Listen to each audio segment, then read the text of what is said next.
अछूत व्यक्ति। एक बार गौतम बुद्ध अपने शिष्यों के साथ एकदम शांत होकर बैठे हुए थे। उन्हें इस तरह से बैठे देखकर उनके शिष्य चिंता करने लगे कि कहीं वह अस्वस्थ तो नहीं है। तभी उनमें से एक शिष्य ने पूछा कि भगवान, आज आप इस प्रकार मौन क्यों बैठे हैं? क्या हम शिष्यों से कोई गलती हो गई है? फिर अचानक उनमें से एक और शिष्य ने कहा, भगवान, क्या आप अस्वस्थ हैं? इस पर भी बुद्ध ने कुछ नहीं कहा और मौन रहे। किसी को कुछ भी समझ में नहीं आ रहा था। सभी शिष्यों ने सोचा, बुद्ध को आखिर हो क्या गया है। तभी अचानक एक हांफता हुआ आदमी वहां पहुंचा। उसको बुद्ध के पास पहुंचने से पहले उनके शिष्यों ने उसे रोक लिया।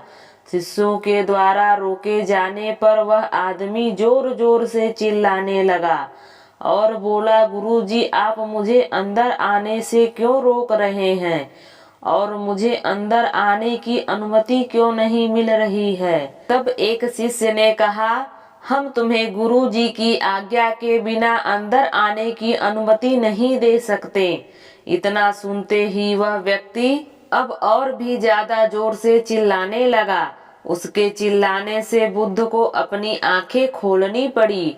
बुद्ध के आंखें खोलते ही उस आदमी ने अंदर आने की पूरी कोशिश की, लेकिन फिर भी बुद्ध ने अपने शिष्यों से कहा, इस इंसान को अंदर मत आने देना। यह आदमी अछूत है और ऐसे अछूत इंसानों को अपने धर्म सभा में आने की अनुमति मैं नहीं देता। सभी शिष्य बुद्ध की यह बात सुनकर दंग रह गए। शिष्यों ने सोचा कि भगवान बुद्ध कब से छूत अछूत जैसी बातों पर विश्वास करने लगे। बुद्ध के कई शिष्यों ने उनसे पूछा, भगवान, हमारे धर्म में तो जात पात का कोई भेद ही नहीं है, फिर वह अछूत कैसे हो गया? फिर बुद्ध ने अपने शिष्यों को समझाया, आज वह इंसान क्रोधित होकर यहाँ आया है और क्रोध से इंसान की एकाग्रता भंग हो जाती है। क्रोध में व्यक्ति मानसिक हिंसा कर बैठता है। इसलिए जब तक वह क्रोध में रहता है वह अछूत ही माना जाएगा। इसलिए उसे कुछ समय एकांत में ही रहना चाहिए।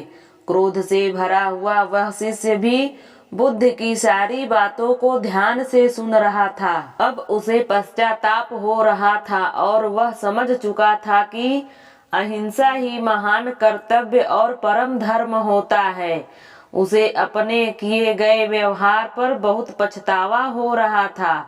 वह बुद्ध के चरणों में जा गिरा और आगे से क्रोध ना करने की शपथ ली। भगवान बुद्ध का यही मतलब था कि क्रोध में आदमी अनर्थ कर देता है, ऐसा कर देता है जो उसे नहीं करना चाहिए। हालांकि बाद में उसे अपने किए पर पछतावा होता है।